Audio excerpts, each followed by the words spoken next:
श्री गुरु चरण सरोज रज निज मन मुकुर सुधार।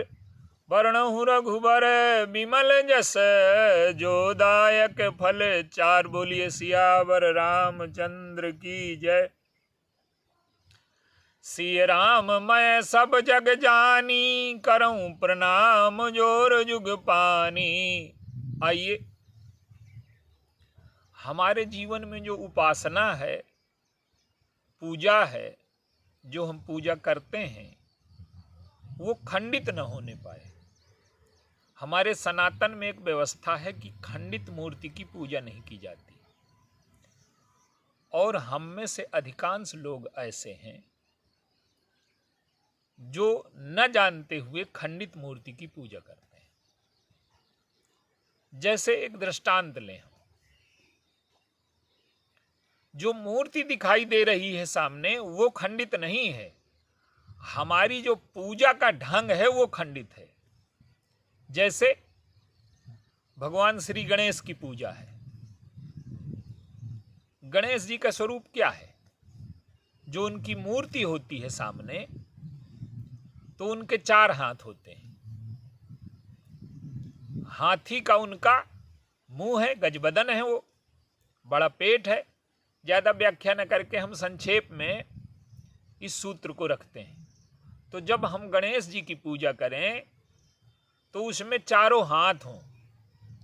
ऐसा नहीं कि एक हाथ वाले गणेश जी की पूजा करें अंदर से।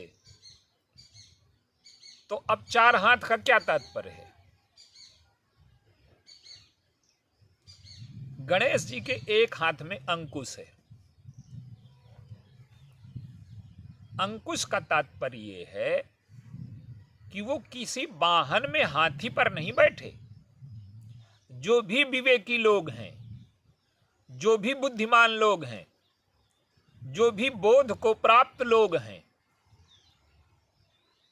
और जिन्हें जीवन में दिव्यता पानी है, तृप्ति पानी है, आनंद पाना है, उन्हें एक काम अवश्य करना पड़ेगा कि उन्हें अंकुश अपने जीवन में लाना पड़ेगा। और अंकुश का तात्पर्य है कि हम अपनी मनोवृत्तियों पर नियंत्रण कर सकते हैं कि नहीं।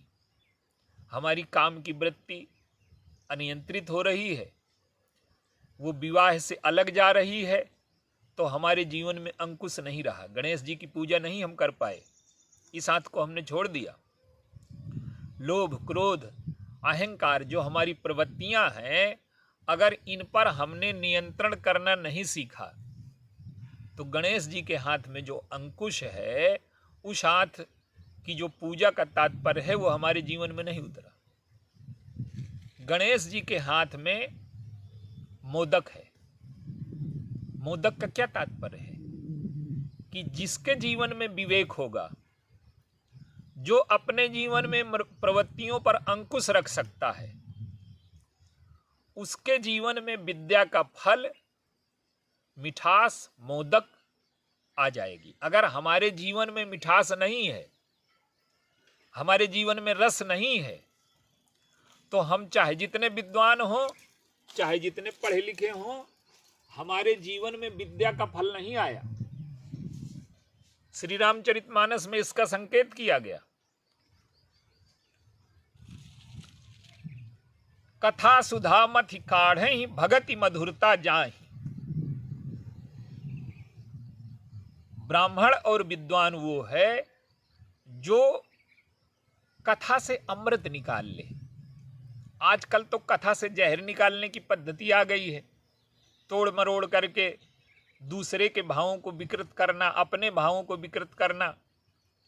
तो कथा से सुधा निकाल ले, अमृत निकाल ले, मिठास निकाल ले। और वो मिठास कैसे निकलेगी? भगवान की भक्ति से। तो गणेश जी विवेक के देवता हैं। अगर हमारे जीवन में विवेक है तो हमारे जीवन में मधुरता है, मिठास है कि नहीं है। और वो मिठास, वो मधुरता, वो मोदक गणेश जी का जो है वो हमारे जीवन में प्रकट होना चाहिए। और हम जो हमारे पास बैठे वो मिठास का और रस का अनुभव करके जाए। तो गणेश जी का दूसरा हाथ मोदक, और तीसरा हाथ पास है। पास क्या है? पास का अर्थ है बंधन, लेकिन वो बंधे नहीं हैं, पास हाथ में लिए हैं। माने हमें व्यवहार में मर्यादाओं को स्वीकार करना होगा। हम विवेकी हैं, भले ही हमारे जीवन में तत्वबोध हो गया हो, ईश्वर की प्राप्ति हो गई हो, पूर्णता की प्राप्ति हो गई हो, जिनके जीवन में भी ईश्वर की पूजा होती है तो उनके जीवन में दिव्यता का, ईश्वरत्व का, पूर्णत्व का अपने आप प्रकाट्य हो जाता है। तो हम व्यवहार में मर्यादा और पास स्वीकार करें, पर वो मर्यादा और पास हमें बंधन में न बांध ले। वो व्यवहार के लिए हो, परमार्थ में ना हो, भाव में ना हो। तो गणेश जी का एक हाथ में पास है, उसका अर्थ है कि हम उच्छृंखल जीवन न जिएं, मर्यादाओं को स्वीकार करके जिएं। एक हाथ उनका बर की मुद्रा में है, माने विद्या का प्रयोग अपने लिए तो सभी करते हैं, स्वार्थ के लिए सभी करते हैं। आज आप देखिए, आज विज्ञान का विकास, जिसे हम विज्ञान कहते हैं, वो पदार्थ विज्ञान का विकास है। चेतना विज्ञान का तो विकास हो ही नहीं रहा, चेतना तो कुंठित हो रही है। और जब तक चेतना विज्ञान और पदार्थ विज्ञान दोनों उन्नत न हो जाएं, तब तक मनुष्य के जीवन में संतुलन न होगा, कभी दुख का विनाश न होगा। तो चेतना आज कुंठित होती जा रही है, घटती जा रही है। चेतना के विकास की कोई प्रक्रिया नहीं है। तो विज्ञान के विकास का अर्थ है कि चेतना भी विकसित हो जाए, और चेतना के विकसित होने का तात्पर्य है कि हमारी संवेदनशीलता इतनी प्रगाढ़ हो कि हम अपने जीने के लिए दूसरों के जीवन को कष्ट में न डालें।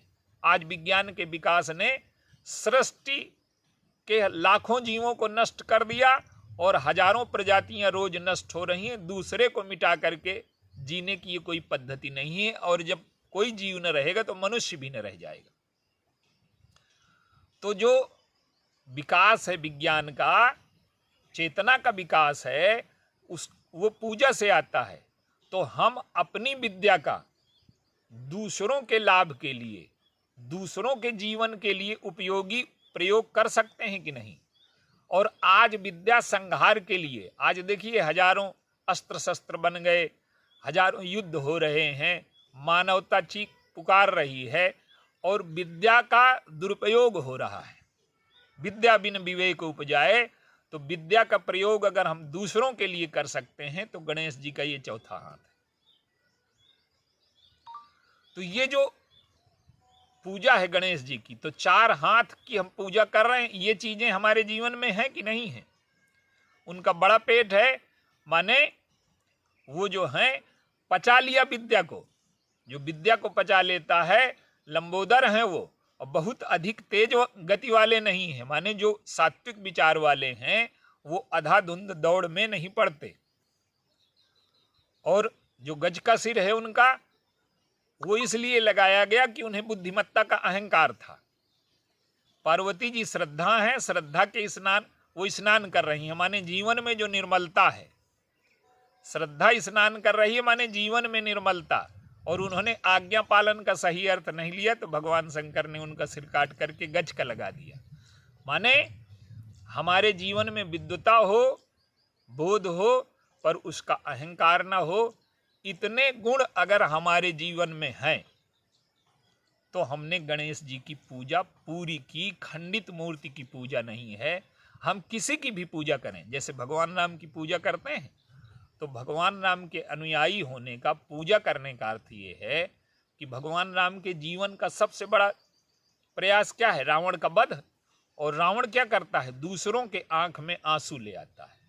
तो भगवान राम के अनुयायी होने का अर्थ है कि हम अपने द्वारा, अपने जीवन के द्वारा किसी दूसरों के आंख में आंसू न लाएं और दूसरों के आंख के आंसू मिटाएं। ये भगवान राम की पूजा का तात्पर्य है। जैसे शंकर जी की पूजा है, उन्होंने विष पी करके, जहर पी करके दूसरों को जीवन का और अमरत्व का दान दिया।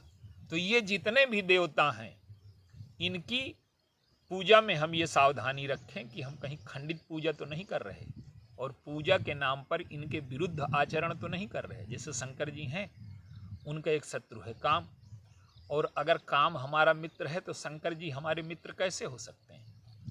तो हम ये ध्यान रखें, सनातन की जो पूजा पद्धति है, बाहर की मूर्ति तो सही सलामत होनी ही चाहिए, पर जो हम पूजा करते हैं हमारे अंदर की मूर्ति सही सलामत है कि नहीं, ये ध्यान रखें। बोलिए सियावर राम।